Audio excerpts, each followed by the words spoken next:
বাসায় বানিয়ে ফেললাম দুর্দান্ত রসগোল্লা।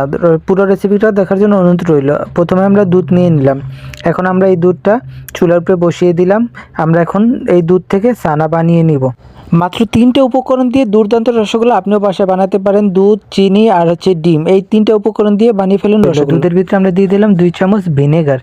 আর আপনাদের কাছে যদি ভিনেগার না থাকে তাহলে আপনারা লেবুর রসও দিতে পারেন। আমাদের কাছে লেবু ছিল না, তাই ভিনেগার দিলাম। দেখুন 10 মিনিটের মধ্যে আমাদের ছানা কিন্তু হয়ে গেছে। এই তো ছানাটা আমরা পানি সেঁকে নিলাম। এখন কিন্তু আমরা এই পানি সেঁকা ছানাটা কিন্তু হালকা একটু লবণ দিয়ে ভালো করে হাত দিয়ে মুথে নিতে হবে, একেবারে যেন কোনো গোড়া না থাকে। খুব সুন্দর করে মুথে নেবেন। মুথে নেওয়ার পরে দিয়ে দিলাম একটা ডিম দিয়ে আরেকটু ভালো করে মেখে নিলাম। মেখে নিয়ে পরে আরও একটা ডিম দিয়ে দিলাম।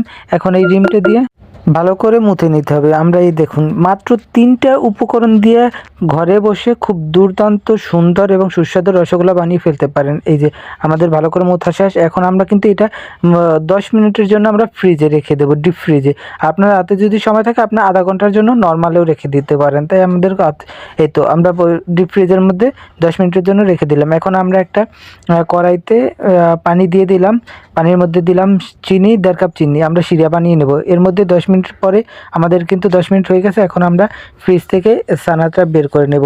ছানাটা বের করে এখন দেখুন এই যে 10 মিনিট পরে এখন আমরা কিন্তু এই ছানা থেকে সুন্দর করে গোল গোল শেপ করে মিষ্টি বানিয়ে নেব। আমরা কিন্তু একটু মিডিয়াম সাইজের মিষ্টি বানাইতেছি, বড় মিষ্টি না, ছোট ছোট মিষ্টি বানাইতেছি। তো মাত্র 3টা উপকরণ, দুধ, চিনি আর ডিম, এই 3টে উপকরণ দিয়ে এত সুন্দর রসগোল্লা আসলে আপনারা বানিয়ে খেতে পারেন। দুর্দান্ত হবে, আমি কথা দিতেছি। একেবারেই সহজ, কোনো ময়দা লাগবে না, বেকিং পাউডার লাগবে না, অন্য কোনো কিছুই লাগবে না। খুব সহজে খুব অল্প সময়ের মধ্যে আপনি ঘরোয়া পরিবেশে বানিয়ে ফেলতে পারবেন দুর্দান্ত রসগোল্লা। এই তো আমি রসগোল্লাগুলো সবগুলো বানিয়ে নিচ্ছি একটা একটা করে। তো এই প্রায় আমার বানানো শেষ। এখন শেষেরটা বানালাম। তো আমার বিয়ে অনুরোধ করলে সে একটা লাভ রসগোল্লা বানাবে। তো আমি কিছুক্ষণ বানাইলাম, সে বললো না না তোমার হইতেছে না, আমার কাছে দাও, আমি বানাই। এই তো দেখেন সে এখন এই তো বিয়ের রসগোল্লা বানানো শেষ। এই আমাদের রসগোল্লা দেখুন। এখন এই রসগোল্লাগুলো আমরা গরম শিরার মধ্যে আস্তে আস্তে করে সবগুলো দিয়ে দেবো। দেওয়ার পরে মিডিয়াম আছে, কিন্তু মিডিয়াম আছে রেখে ঢেকে দেবো। এই 10 মিনিট পরে দেখুন 10 মিনিটের মধ্যে আমাদের রসগোল্লা ফুলে গেছে। আমরা একটা একটা করে উল্টে দিলাম। সুন্দর করে একটা একটা করে উল্টেই দিতে হবে। উল্টে দিয়ে ওই দেখা যাচ্ছে কিন্তু আমার বেশ সেই পছন্দের লাভ রসগোল্লাটা। সবগুলো উল্টে দিয়ে আবার 10 মিনিটের জন্য একটু ঢেকে দিতে হবে। 10 মিনিটের জন্য ঢাকার পরে মনে করেন এরপরে 10 মিনিট, আরও 10 মিনিট থেকে 10 থেকে 15 মিনিট জাল করে নেবেন। এই তো এরপরে আমাদের রসগোল্লা কিন্তু এই যে রেডি হয়ে গেছে।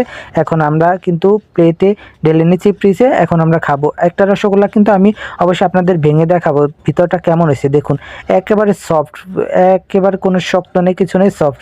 এখন এই যে আমরা এখন খেয়ে দেখবো। বিসমিল্লাহ। অনেক সুন্দর, সুস্বাদু, মজাদার, নরম তুলতুলে রসগোল্লা, একেবারে বলা যায় কলকাতার রসগোল্লা। এত দুর্দান্ত একটা রসগোল্লা এত কম উপকরণে চাইলে আপনারা খুব সহজে বানিয়ে ফেলতে পারেন, কোনো ঝুট ঝামেলা নাই। আমার বেয়াই তো অনেক প্রশংসা করছে রসগোল্লা খেয়ে। তাই যারা সম্পূর্ণ ভিডিওটা দেখছেন তাদের প্রতি রইল আমার আন্তরিক ভালোবাসা এবং শুভকামনা। সবাই এভাবেই সবসময় ভালোবাসা দিয়ে পাশে থাকবেন, আপনাদেরও পাশে থাকবো। আজ এই পর্যন্ত। আল্লাহ হাফেজ। আসসালামু আলাইকুম।